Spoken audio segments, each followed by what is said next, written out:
Shalom Sobat Pasutri sekalian yang terkasih di dalam Tuhan Yesus Kristus. Apa kabar? Semoga saudara semua selalu dalam keadaan baik dan sehat. Jika saudara masih bergumul di dalam masalah keluarga, pekerjaan, atau pribadi, jangan menyerah. Terus bersandar dan berserah kepada Tuhan Yesus karena di dalam Tuhan Yesus selalu ada pengharapan. Kita juga bersyukur kepada Tuhan karena anugerah Tuhan kita sudah masuk bulan kedua di tahun yang baru, yaitu bulan Februari. Di bulan Februari ada dua perayaan yang menarik, Sobat Pasutri, yaitu perayaan Tahun Baru Imlek dan Hari Kasih Sayang atau Valentine. Nah, numpung masih masa-masa Valentine, yuk kita lebih melanjutkan bahasa cinta kasih kita untuk melengkapi komunikasi cinta kita kepada pasangan ataupun kepada keluarga. Jika di bulan Januari yang lalu kita telah membahas bahasa cinta, satu bahasa cinta yaitu kata-kata peneguhan, ya. Maka kali ini kita akan membahas dua bahasa cinta yang lain, yaitu pelayanan atau act of service dan hadiah. Hari ini saya Guru Injil Bunawan Kurnia ditemani oleh Ibu Susana Setiawan sebagai narasumber di obrolan kita. Selamat datang Ibu Susana di studio kami. Ya, terima kasih sudah menjadi narasumber di Family Corner, Bu. Ya, sama-sama. Ya, baik. Sobat Pasutri, saya akan memperkenalkan profil singkat dari Ibu Susana Setiawan. Ibu Susana atau dipanggil Ibu Susan, lahir di Surabaya.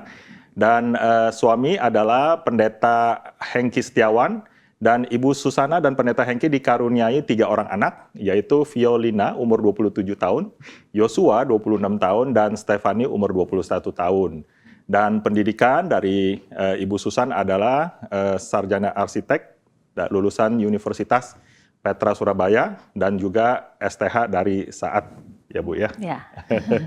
Dan saat ini pelayanan di KKBJ Depok, dan aktif di dalam pelayanan wanita bijak dan membantu suami melayani ya Bu ya. Puji Tuhan.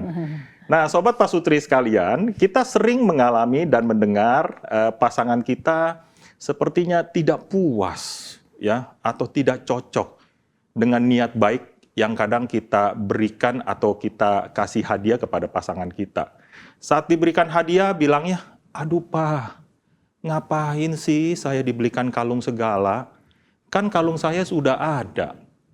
Lebih baik uangnya bisa disisihkan untuk yang lain. Sebenarnya kalau Papa terlebih dahulu diskusi sama saya saja di hari ulang tahun ini, saya tuh cuman mau Papa bikinin saya mie instan spesial yang pernah Papa buatin untuk saya. Nah, Sobat Pasutri sekalian, sesungguhnya bahasa kasih di si istri adalah mau dilayani. Bukan yang senang diberikan hadiah yang cukup mahal.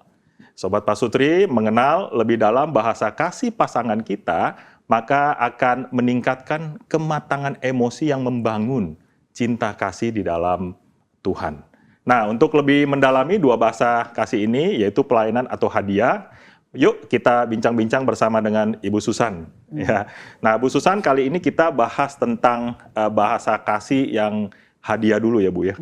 Nah, jadi ciri-ciri orang yang memiliki dalam tanda kutip hadiah dalam bahasa kasihnya, ciri-cirinya apa ya Bu ya? Yang jelas sih orang yang punya bahasa kasih hadiah, dia itu pasti senang lah terima hadiah. Tapi bukan cuma senang aja, tapi dia bisa memberikan makna kepada setiap pemberian yang dia terima.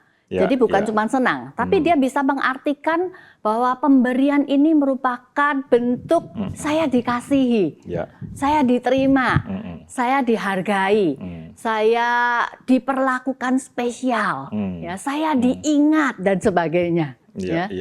Dan yang jelas sih orang yang punya bahasa kasihnya hadiah, tentu dia mengharapkan lebih banyak hadiah, lebih sering gitu ya. Lebih sering, lebih banyak, dia lebih happy ya Bu ya? Iya betul ya. Dan kalau dia diberikan satu pemberian gitu ya, dia pasti akan sangat menghargai. Ya, dia bisa merawatnya, menjaganya, menyimpannya baik-baik, dan Bahkan dia bisa bisa mengingatnya secara detail. Saya punya teman ya, ketika dia diberikan hadiah oleh suaminya, dia bisa tuh mengingat ini cincin yang diberikan oleh suami saya waktu anniversary yang kesekian. Karena berkesan banget ya Bu. Iya, dia hampir semua hadiah yang diberikan suaminya dia bisa sebutin ini hadiah kapan, ini hadiah kapan. Sebegitu detailnya. Dan juga ciri yang lain adalah orang yang punya bahasa kasih hadiah, dia tentunya juga mengungkapkan kasihnya kepada orang lain, kepada pasangannya juga dengan hadiah. Ketika dia ingin memberikan hadiah, dia akan memikirkannya dengan serius gitu ya. Dia akan jauh-jauh hari sudah mempersiapkannya. Kalau dia membeli itu dia betul-betul pilih dengan seksama sekali. Nah itu ciri-cirinya. Nah jadi dengan kata lain, kalau orang yang senang diberikan hadiah, maka pasangan tersebut harus bisa menyimpan hadiahnya ya Bu ya dengan baik ya. Iya. Kalau semisalnya orang yang nggak bisa pengen hadiah tapi nggak bisa nyimpan hadiah, Ibu ada tipsnya nggak? Kira-kira apa Bu? Maksudnya yang terima hadiah? Yang terima hadiah, yang terima hadiah. Dia udah seneng nih ya terima banyak hadiah dari pasangannya, dari suami atau istrinya, tetapi ternyata nggak bisa nyimpan hadiahnya dengan baik.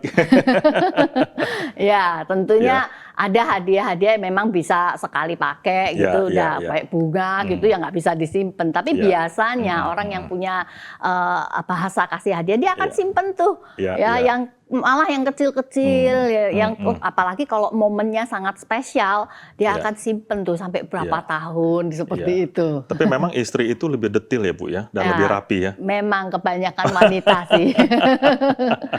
Nah, lalu Ibu Susan, beberapa pasangan setelah bertahun-tahun menikah seringkali mengabaikan bahasa kasih hadiah ini, ya.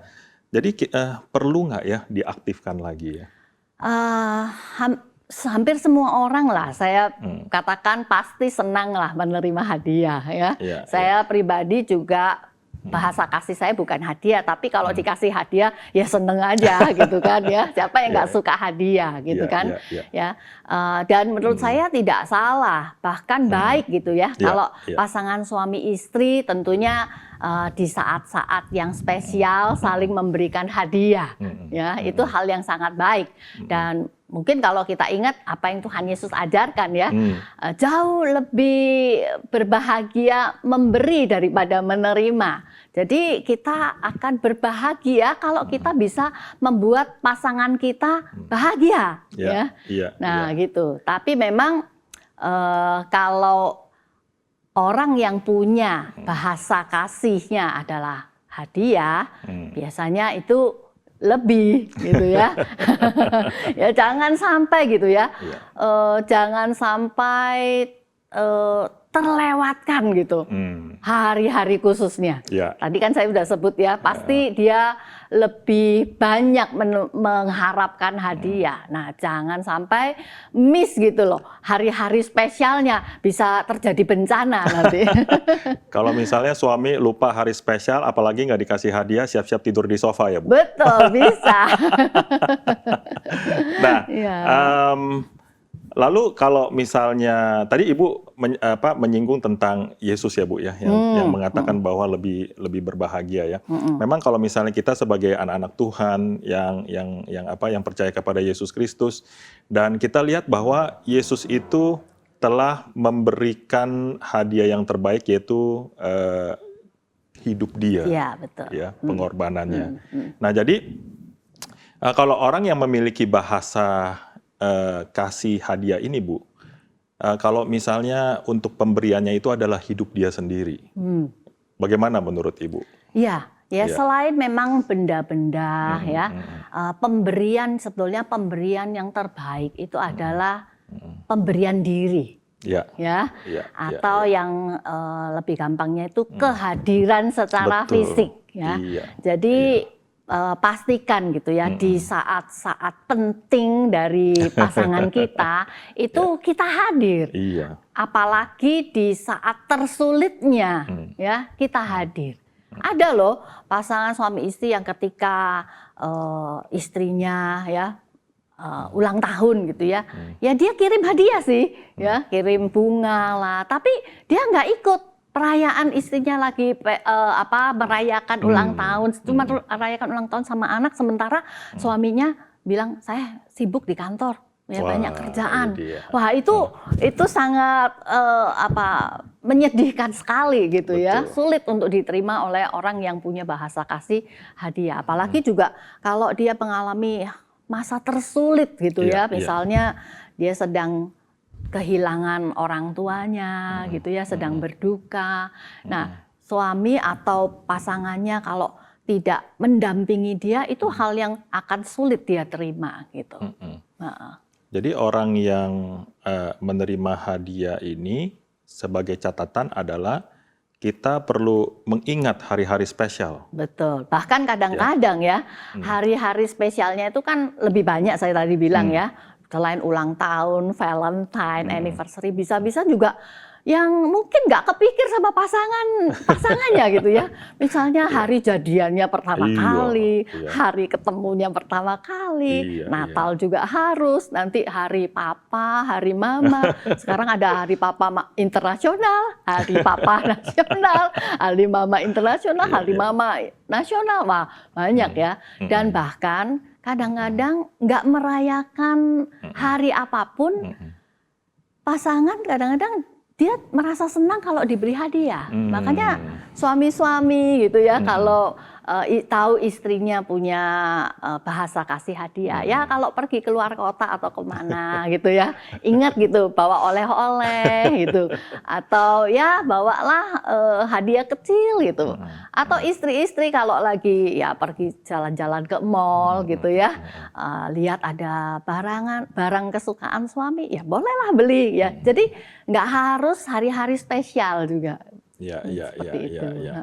Dan memang yang tadi seperti Ibu katakan, setiap orang senang dikasih hadiah. Betul. Ya Bu ya. Betul. Tapi memang ada pasangan itu yang condong bahasa kasihnya yaitu menerima hadiah. Betul. Ya.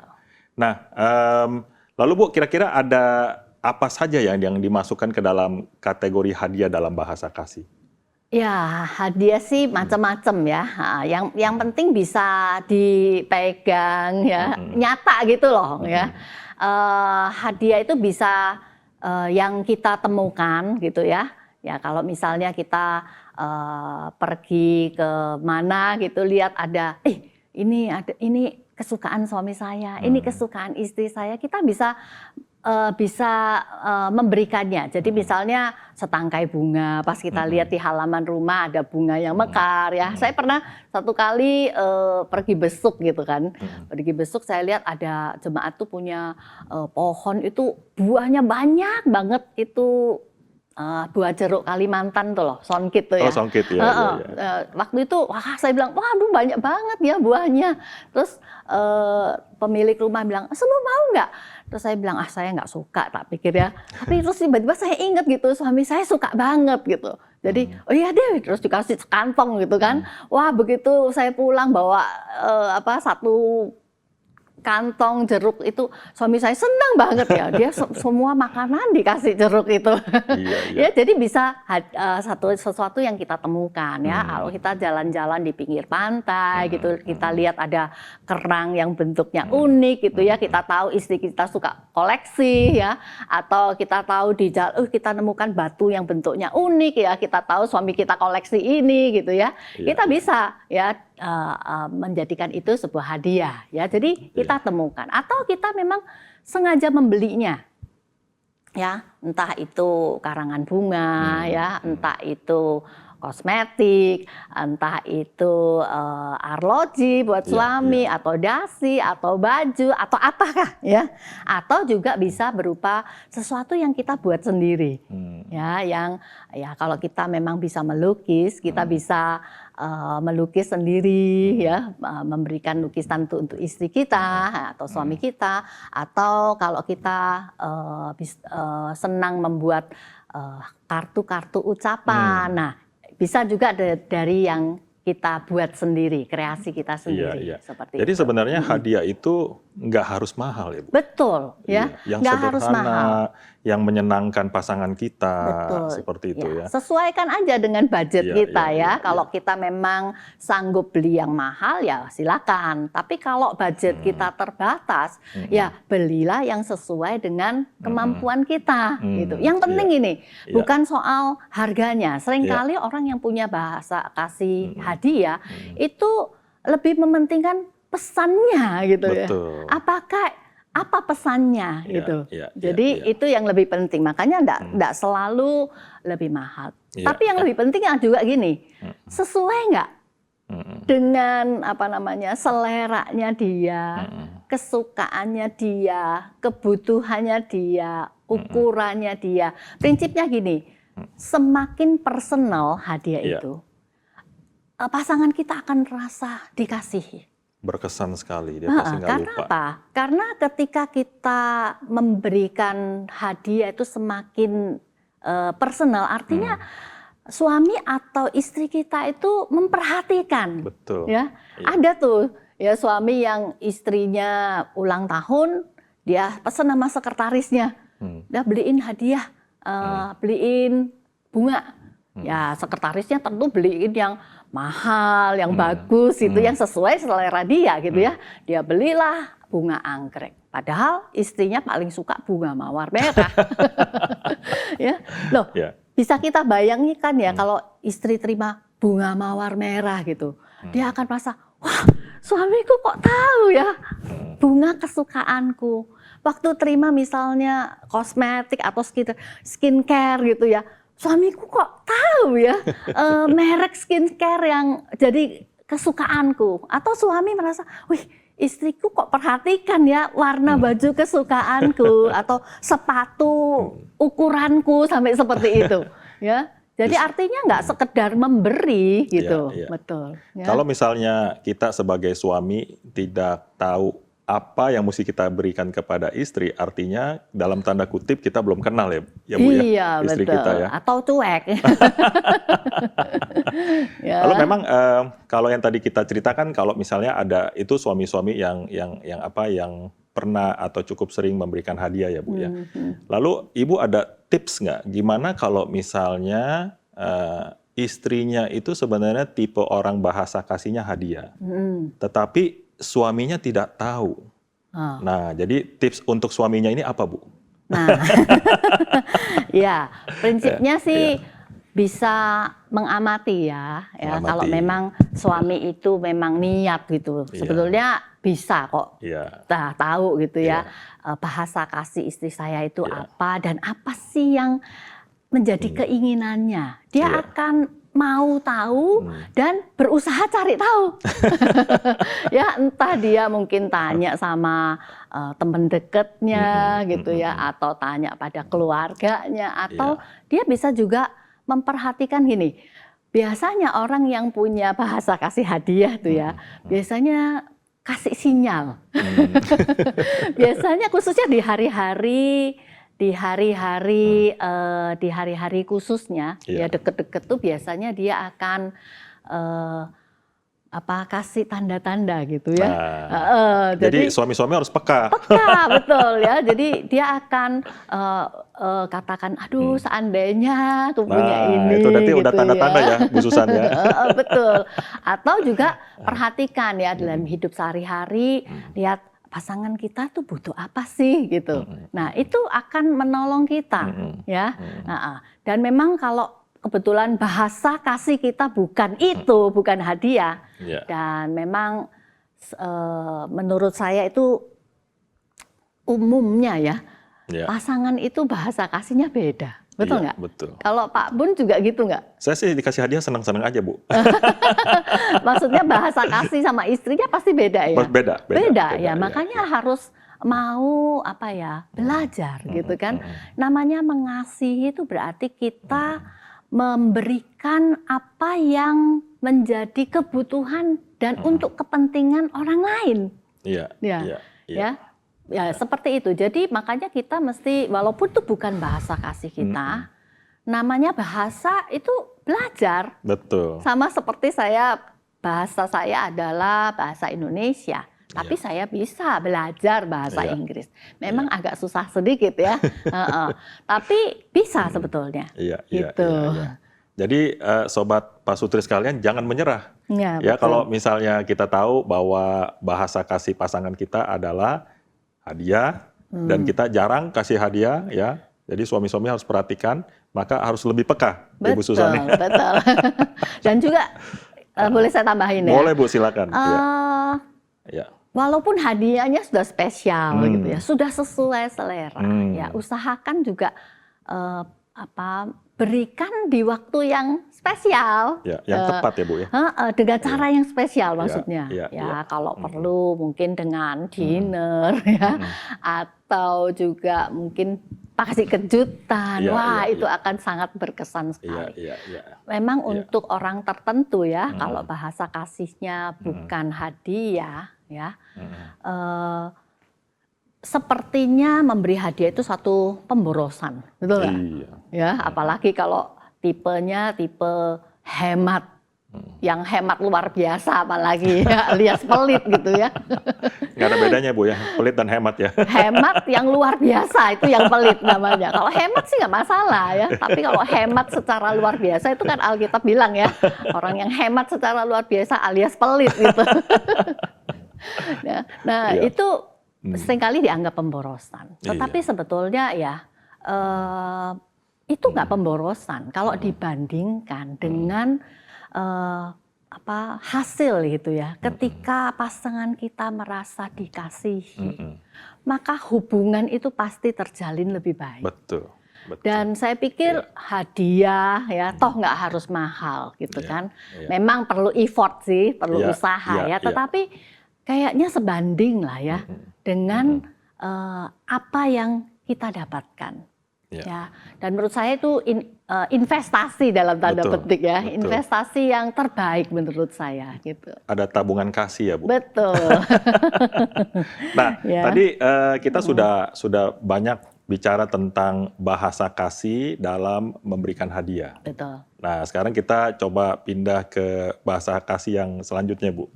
Yaitu dilayani atau melayani atau act of service ya, pelayanan. Nah, pelayanan yang apa sih yang dimaksud dalam bahasa kasih? Bentuknya seperti apa Bu? Ya, gini. Pelayanan itu artinya berarti kan kita mengerjakan sesuatu atau hal-hal yang kita tahu pasangan kita ingin kita lakukan, ingin kita kerjakan ya. Nah, memang banyak bentuknya sih ya. Contohnya ya misalnya istri gitu ya. Istri bisa memasakkan makanan kesukaan suami, ya misalnya istri menyediakan kopi kesukaan suami yang setiap hari memang hobinya ngopi gitu ya. Itu istri saya Bu. Oh gitu ya, wah iya luar biasa. Nempung promosi. Menyiapkan pakaiannya dia, atau kalau dia mau pergi ke luar kota kita membereskan kebutuhannya atau menyiapkan kopernya dan sebagainya ya. Berarti ini sekarang lagi kasih tanda-tanda buat istri ya Bu ya? Tadi kan buat suami ya? Nah kalau suami ya bisa misalnya mengantar istri ke pasar atau memijitin istri gitu kan, atau membawakan barang belanjaannya yang berat, menolong menjaga anak ketika istri kita lagi mandi gitu ya, atau mungkin juga melakukan tugas-tugas rumah tangga ya, mencuci piring atau membantu istri membereskan rumah. Nah, kebanyakan sih sebenarnya hal-hal yang kecil gitu. Betul. Yang memang kadang-kadang kita nggak pernah sadari, tetapi apapun yang kita lakukan dalam bentuk pelayanan atau melayani itu bisa berharga untuk pasangan yang memiliki bahasa kasih senang dilayani. Seperti itu Bu ya. Betul. Nah, lalu apa yang terjadi bila ada yang memiliki bahasa kasih pelayanan tetapi tidak mendapatkan pemenuhan dari pasangannya? Ini sih berlaku untuk semua bahasa kasih kali ya. Bahwa ketika seseorang itu tidak dipenuhi kasihnya dengan bahasa kasih yang sesuai dengan dia, maka yang terjadi seperti ini. Setiap orang itu punya yang namanya tangki kasih emosional, ya. Ketika kita tidak menyampaikan kasih kita dengan bahasa yang dia mengerti, yang bisa dia terima, maka dia akan tidak terisi tuh tangkinya, tadinya penuh, apalagi waktu awal-awal menikah itu penuh tuh tangkinya ya. Lama-lama jadi berkurang dan akhirnya bisa habis. Ya, kalau tangki kasih itu kosong, pasti akan timbul banyak masalah, akan timbul banyak konflik. Ya, awalnya mungkin dia akan merasa kamu kok nggak ngerti saya, kamu kok nggak. Awalnya mungkin nggak puas dulu, ya ngomel-ngomel, ngeluh gitu ya. Terus mulai menuduh suaminya, kamu nggak peduli, menuduh istrinya, kamu nggak pernah mau mengerti, ya. Akhirnya kamu nggak pernah cinta sama saya. Ya itu kadang-kadang bisa bikin bingung kan, ya. Dan mulai dari situ masalah yang lain bisa bermunculan, yang kadang-kadang nggak ada hubungannya gitu loh dengan apa yang dipertengkarkan, itu banyak masalah akan muncul gitu, seperti itu ya, sehingga akhirnya banyak pasangan yang ya udah merasa tertekan, ya akhirnya ya udah nggak betah lah di rumah karena ribut terus ya, mendengar keluhan ya, atau yang parah ya mencari pemenuhan kasih dari pihak lain gitu, dari orang ketiga. Nah, ini susah gitu. Ya. Makanya ini seperti memberikan satu warning kepada kita ya Bu ya. Sebenarnya bahasa kasih ini penting juga Sobat Pasutri supaya kita memenuhi cinta kasih pasangan kita dan juga kita boleh berperan dengan lebih maksimal. Betul. Ya di dalam hubungan kita antara suami dan istri. Ya. Nah, kadang-kadang suami seperti ini ya Bu ya, dia di rumah dari pagi sampai sore di kantor capek Bu. Nah terus pulang nih ya, pas pulang akhirnya dia itu mau mengerjakan kesenangan dia. Nah terusnya istri juga berpikiran sama, saya dari pagi sampai sore ngurus rumah tangga, ngurus anak dan lain sebagainya. Betul. Nah lalu anak pada nangis nih pas sore-sore itu ya, pada cari perhatian orang tua. Nah, lalu bagaimana ya Bu ya, kalau ini kan contoh praktis ya, gimana supaya ada solusinya kalau misalnya seperti ini. Dari pengalaman Ibu gimana Bu? Ada ini nggak membagikan tips-tips tertentu? Iya, kita memang gini, yang namanya mengasihi itu kan sebuah tindakan. Ya. Betul.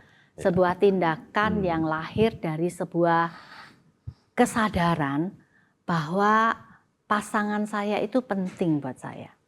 Ya. Pasangan saya butuh saya kasih, dan itu juga adalah sebuah hal yang memang harus saya lakukan. Kalau di Alkitab kan Paulus pernah mengatakan bahwa kalau kita lajang gitu ya, fokus kita itu adalah untuk menyenangkan Tuhan. Betul. Tetapi kalau kamu menikah, fokus kamu adalah menyenangkan pasanganmu.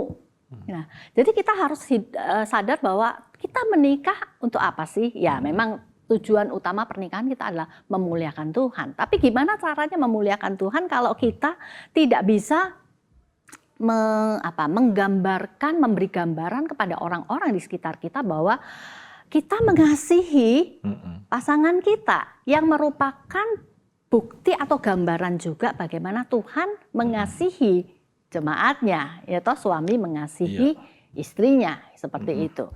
Bagaimana kita bisa memuliakan Tuhan kalau ya di dalam rumah tangga itu nggak ada kasih, suami istri ribut terus, saling menuntut. Jadi maka yang perlu dilakukan adalah suami ataupun istri bersedia untuk ini loh, menyerahkan haknya untuk ya saya pulang, saya capek, saya perlu istirahat, saya perlu rileks, ya. Dan itu memang butuh kedua-duanya. Atau minimal salah satu pasangan melepaskan kepentingannya sendiri. Ya. Saya percaya gitu loh, kalau salah satu bersedia gitu ya, melepaskan kepentingannya sendiri demi pasangannya. Satu perubahan tuh pasti akan bisa diikuti oleh perubahan yang lain. Iya. Saya percaya gayung itu akan bersambut. Ya, asal kita lakukannya dengan konsisten ya. Betul. Iya. Jadi lakukannya bukan cuma sekali karena ada maunya gitu kan. Ya, jadi kalau kita lakukan itu terus-menerus ya, dan dengan sebuah kesadaran bahwa kasih itu selalu memberi, bukan menuntut. Ya, maka kalau dua-duanya itu paling baik, ya, menyadari itu, maka bisa terpenuhi itu saling melayani. Tapi kalau saling menuntut, mereka akan saling menunggu. Kamu melayani saya dulu, baru saya melayani kamu. Sebaliknya, yang sana juga mengatakan yang sama. Lah, kapan melayani? Masing-masing akan menunggu. Jadi masing-masing nggak dapet. Tapi kalau masing-masing memberi, masing-masing inisiatif, maka dua-duanya akan menerima. Seperti itu. Setuju. Jadi seharusnya itu pasangan suami istri itu tidak saling menuntut, tapi saling menuntun ya Bu ya. Betul. Nah, jadi tadi yang Ibu sampaikan menurut saya sangat menarik ya. Ibu tadi ambil juga dari Paulus ya, dan memang pelayanan itu melayani itu harus ada di dalam diri setiap orang Kristen, ya, termasuk juga suami dan istri. Dan untuk meningkatkan dan juga mengubah cara konsep kita yang tadinya mau mementingkan diri sendiri, Bu, ya kan, dan juga nggak mau tahu urusan orang lain, maka dengan belajar dari konsep Paulus yang tadi Ibu sampaikan, maka seharusnya kita sebagai orang Kristen itu harus bisa melepaskan kepentingan dan hak kita. Karena kita melayani pasangan kita dan kita meniru terhadap kepada Tuhan Yesus yang pernah melayani kita. Betul. Iya. Jadi memang menarik Sobat Pasutri, terkadang memang kita suka nggak sadar ya Bu ya. Ya, kita suka lewat dalam karena kesibukan dan lain sebagainya.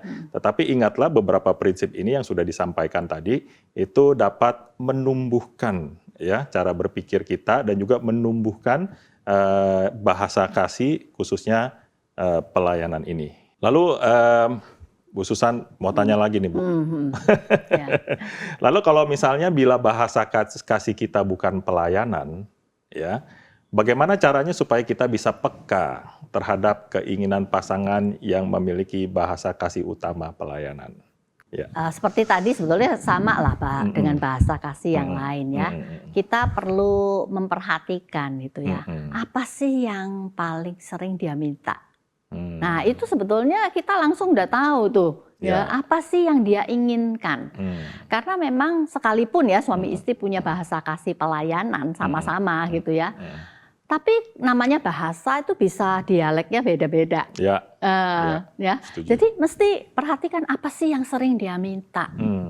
Terus apa yang sering dia keluhkan. Ya misalnya dia minta istri ini ya, tolong dong cuciin piring, saya betul-betul repot, aduh setiap kali cuci ya, kalau dia ngeluh ya setiap kali cuci piring, tangan saya sakit gitu ya, atau ketika suami mengeluh, aduh capek banget gitu ya, dan perhatikan gitu loh ya, apa yang dia minta, apa yang dia keluhkan, atau ketika dia mengkritik ya, kamu tuh nggak pernah deh, gitu ya.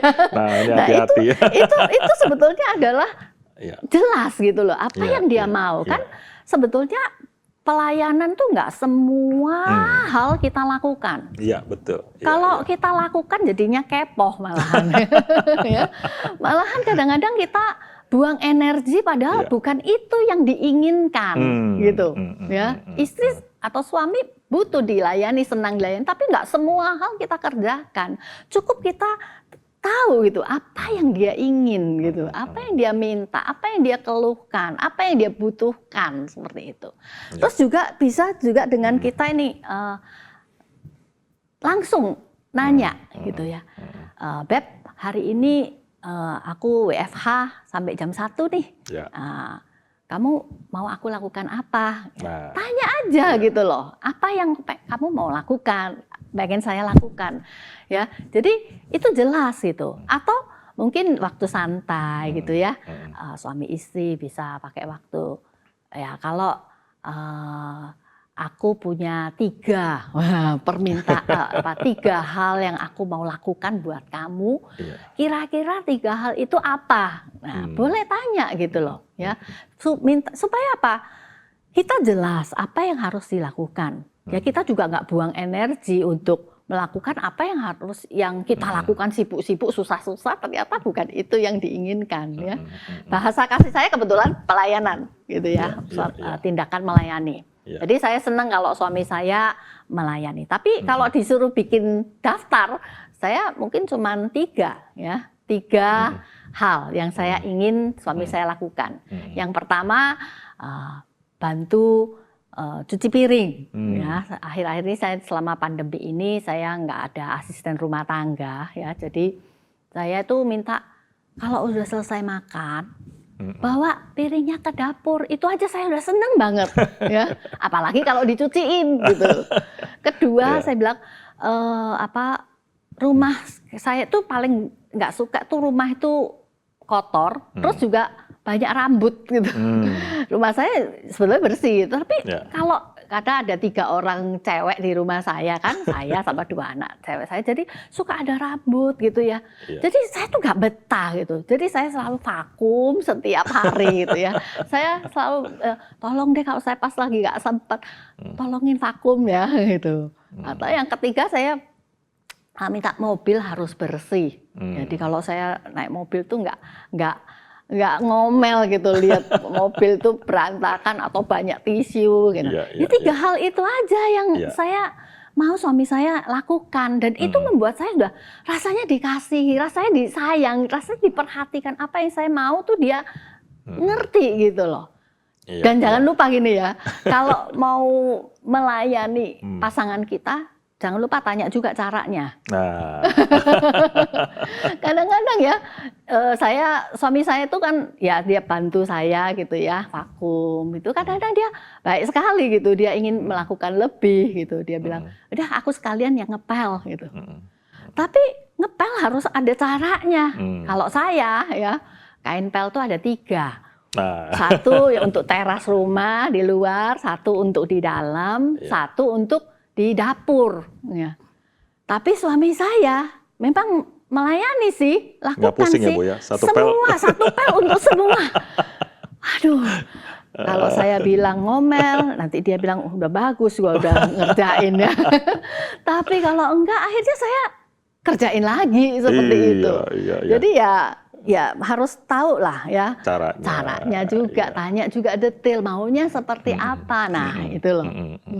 Kadang-kadang istri kalau misalnya udah lebih baik kamu gak usah bantuin saya lah, saya aja gitu. Daripada semua nggak beres. Iya, betul. Nah kalau misalnya ada suami-suami yang kurang lebih dia sudah membantu untuk melayani istrinya, tetapi kadang-kadang istrinya ini nggak sadar, Bu, bahwa sebenarnya suaminya ini sudah memenuhi bahasa kasih dia untuk dilayani. Dia nggak sadar nih istrinya. Nah, kira-kira untuk tips untuk para suami untuk supaya dalam tanda kutip ya baik-baikin suaminya, istrinya itu gimana, Bu? Ya seperti saya katakan tadi kenapa pasangan kita nggak merasakan tindakan pelayanan kita. Ya mungkin seperti yang tadi udah saya bilang, bukan itu yang dia inginkan. Jadi makanya mesti nanya seperti itu. Atau yang kedua juga bisa mungkin istri punya, pasangan kita tuh punya apa ya? Mungkin punya luka, punya trauma yang dia merasa jangan-jangan cuma sekali ini, gitu kan? Jangan-jangan ya cuman ya ada maunya kan, suami-suami suka gitu kan ya. Kalau lagi mau apa malam hari ya baik-baik sama istri lah ya. Atau kalau istri punya mau ya pengen beli sesuatu maka ya dia lakukan tuh ya. bisa ada kecurigaan seperti itu ya. Jadi kita juga mesti periksa juga gitu ya. Apakah kita lakukan ini untuk ada motivasi seperti itu enggak? Kalau enggak ya kita harus lakukan secara konsisten ya. Jangan menyerah gitu ya. Karena kasih itu kan memberi, enggak mengharapkan balasan. Ya. Sesuatu yang baik itu kan karena kita lakukan ya karena kita tahu itu untuk Tuhan, untuk pasangan kita. Ya jadi kasih itu ya memang memberi, gak menuntut gitu. Jadi kalau pasangan kita gak berterima kasih, gak merasa gue dikasihi, ya lakukan terus gitu. Ya saya percaya gini, kalau kita melakukannya dengan tulus, ya. Dengan konsisten, kemudian juga kita mengandalkan Tuhan. Hanya Tuhan yang bisa mengubah hati manusia kan, ya. Jadi saya percaya usaha itu enggak mengkhianati hasil deh. Ya, pasti ada hasilnya. Entah itu kapan gitu. Ya, jadi ya tetap lakukan aja seperti itu. Ya memang dari percakapan kita dari tadi Bu Susan, saya menangkap ada satu hal yang baik. Yang pertama, orang yang bisa memberikan dirinya dan melepaskan haknya, tetapi karena dia mengasihi Tuhan dan mengasihi pasangan dan keluarganya, maka dia memiliki satu kebahagiaan atau satu joy yang dari Tuhan. Jadi dia itu tidak lagi mementingkan hal-hal yang lain, hanya dia mementingkan yaitu menjalankan kasih dan pelayanan yang Tuhan sudah teladankan bagi kehidupan setiap orang Kristen. Ya. Nah, jadi memang pelayanan, bahasa kasih pelayanan dan bahasa kasih hadiah. Nah, menurut Ibu di antara dua ini, Bu, ya dari pengalaman Ibu ya, selama melayani dan juga jadi istri gembala. Nah, yang paling banyak pasangan tidak sadar itu di antara kedua ini yang mana, Bu? Tidak bisa menilai, wah, yang mana di antara kedua ini? Bahasa kasih memberikan hadiah atau pelayanan? Kalau hadiah mungkin jauh lebih mudah kali ya, karena hadiah itu kan umum, semua orang senang mendapatkan hadiah gitu. Nah, yang mungkin pelayanan ya, kadang-kadang suami atau pasangan tuh menganggap, oh saya harus lakukan sesuatu yang besar gitu ya, atau kadang-kadang padahal yang diinginkan pasangan seringkali hal-hal yang kecil gitu ya. Dan kita mesti ingat ya bahwa hal kecil tuh nggak ada hal yang terlalu kecil, yang terlalu hina, yang terlalu rendah untuk bisa kita lakukan untuk melayani pasangan kita, ya. Karena Tuhan Yesus sendiri juga memberikan teladan ya, waktu dia membasuh kaki murid-muridnya ya. Kalau kita lihat di dalam Yohanes 13 ayat 1 sampai 17 itu kan Tuhan Yesus membasuh kaki muridnya. Itu sebenarnya pekerjaan membasuh kaki murid itu kan, kaki itu kan pekerjaan seorang budak ya. Ya, budak yang paling rendah malahan. Tapi Tuhan Yesus tidak merasa itu sesuatu yang sangat hina gitu loh. Ya. Nah, kadang-kadang itu yang membuat kita itu nggak sadar gitu ya bahwa oh, ini adalah hal yang bisa membahagiakan pasangan saya. Ya, karena kita merasa ini hal yang kecil. Ini hal yang terlalu rendah lah gitu ya. Enggak, kalau setiap orang merasa enggak ada pekerjaan suami mencuci piring gitu ya. Enggak usah merasa oh ini terlalu rendah, terlalu kecil gitu ya. Istri juga mungkin membantu suaminya untuk bawa mobil ke bengkel gitu ya. Saya dulu anggap itu kerjaan laki-laki gitu ya. Masa saya nungguin mobil di servis sama supir-supir gitu kan. Ya, tapi saya merasa gimana gitu ya. Tapi saya merasa oh, saya lakukan untuk suami saya gitu. Dan karena suami saya juga sibuk gitu ya. Saya membantu dia, menolong dia, kenapa tidak gitu. Jadi memang ini adalah dua bahasa kasih, yaitu memberikan hadiah dan melayani, yang sebenarnya Tuhan Yesus sudah lakukan bagi kehidupan manusia, ya Bu ya. Dan kita sebagai orang Kristen tinggal perlu dibangkitkan lagi ya Bu ya, supaya memberikan hadiah, melayani, ini juga menjadi bagian di dalam keluarga kita. Dan juga kita butuh Tuhan memang. Ya. Karena kita harus akui bahwa kasih kita itu terbatas. Setuju sekali. Kasih kita itu bisa menjadi dingin. Kasih kita itu bisa jadi hambar, ya. Dan kita perlu selalu datang kepada sumbernya. Setuju. Allah itu kasih. Amin. Kalau kita kekurangan kasih, Ya. kita kehilangan kasih, maka kita perlu selalu datang pada sumbernya. Ya. Minta Tuhan sekali lagi ya mengobarkan kasih kita. Dan memang juga perlu, selain itu juga butuh usaha kita, ya. Karena kasih itu secara alamiah ya, dia bisa memang secara alamiah dia akan bisa berkurang, ya. Seperti api aja ya, bara kalau dibiarkan pasti dingin. Harus ada yang ngipasin, harus ada yang nambahin baranya, seperti itu. Balon mau ditiup kenceng tadinya ya, lama-lama taruh aja biarin, pasti kempes. Jadi harus ada usaha juga dari kita untuk menghidupkannya. Makanya kan di Alkitab kan pakai kata kejarlah kasih. Betul. Artinya sesuatu yang kita harus usahakan terus itu ya. Kobarkanlah kasih, itu kan perlu gitu ya. Jadi ada satu usaha juga dari kita, ya. Jadi memang perlu Tuhan, ya. Orang yang nggak mengalami kasih Tuhan juga susah untuk memberikan kasih pada orang lain, ya. Jadi betul-betul dia butuh Tuhan. Terima kasih Bu. Baik Sobat Pasutri sekalian, tiba saatnya kita di penghujung acara nih Bu, karena waktu ya Bu ya. Wah, nggak berasa ya. Nggak berasa ya. Sudah hampir 50 menit. Betul. Nah, itu artinya kita perlu menyelesaikan perbincangan kita. Namun sebelum selesai, apakah Ibu Susan boleh memberikan nasihatnya membangun nih Bu, untuk Sobat Pasutri yang sedang menyaksikan Family Corner? Iya. Oke. Pernikahan kita itu sangat berharga di mata Tuhan, ya. Karena pernikahan kita adalah etalasenya Tuhan untuk menyatakan siapa Allah dan kasih Allah bagi dunia ini. Karena itu penting sekali buat kita untuk menyatakan kasih dengan bahasa yang bisa diterima oleh pasangan kita. Kalau pasangan kita punya bahasa kasih, hadiah maupun tindakan pelayanan, mari kita lakukan dengan hati yang penuh sukacita, tanpa beban, ya. Karena dengan hal seperti itu, maka kita bisa melakukannya juga dengan sukacita, dan yang menerimanya pun juga bersukacita, ya.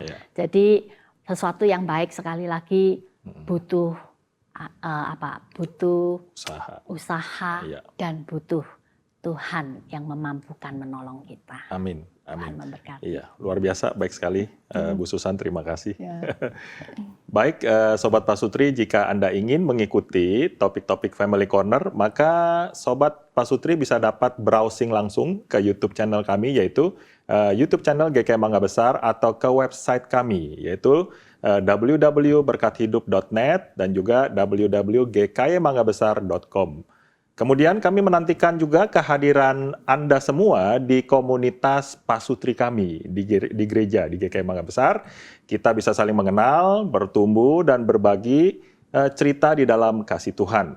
Untuk mendapatkan info lebih lanjut, Sobat Pasutri bisa menghubungi nomor telepon gereja di 639-9585 di hari Selasa sampai hari Sabtu, atau Anda bisa juga follow di IG kami, yaitu di YCF_GKI Mabes, untuk mengikuti kegiatan-kegiatan Pasutri GKI Mangga Besar. Tetap terkoneksi dengan kami di Pasutri GKI Mangga Besar, dan mari kita bertumbuh bersama di dalam Kristus. Bu Susan, jika Ibu berkenan boleh menutup acara ini di dalam doa, Bu. Oke, baik. Mari kita sama-sama berdoa. Bapa, kami sungguh mengucap syukur untuk hari ini kami boleh belajar bersama-sama tentang bahasa kasih, memberi hadiah dan tindakan melayani pasangan kami. Bapa, kami sungguh mengakui kami ini lemah, kami banyak gagal di masa lalu, kami banyak kekurangan, tapi kami mau ya Bapa, yang lalu biarkan berlalu dan kami mau membuat masa depan kami berbeda dari yang sebelumnya. Kami mau Tuhan memampukan kami, menolong kami, sehingga kami bisa mengasihi pasangan kami dengan bahasa yang dia mengerti, sehingga dia bisa merasa dikasihi dan hubungan pernikahan kami menjadi lebih baik, mencapai maksud Allah dan memuliakan Engkau. Terima kasih ya Bapa. Kami semua berdoa di dalam nama Tuhan kami Yesus Kristus. Amin. Sampai di sini Sobat Pasutri sekalian, Tuhan Yesus memberkati dan salam keluarga bertumbuh.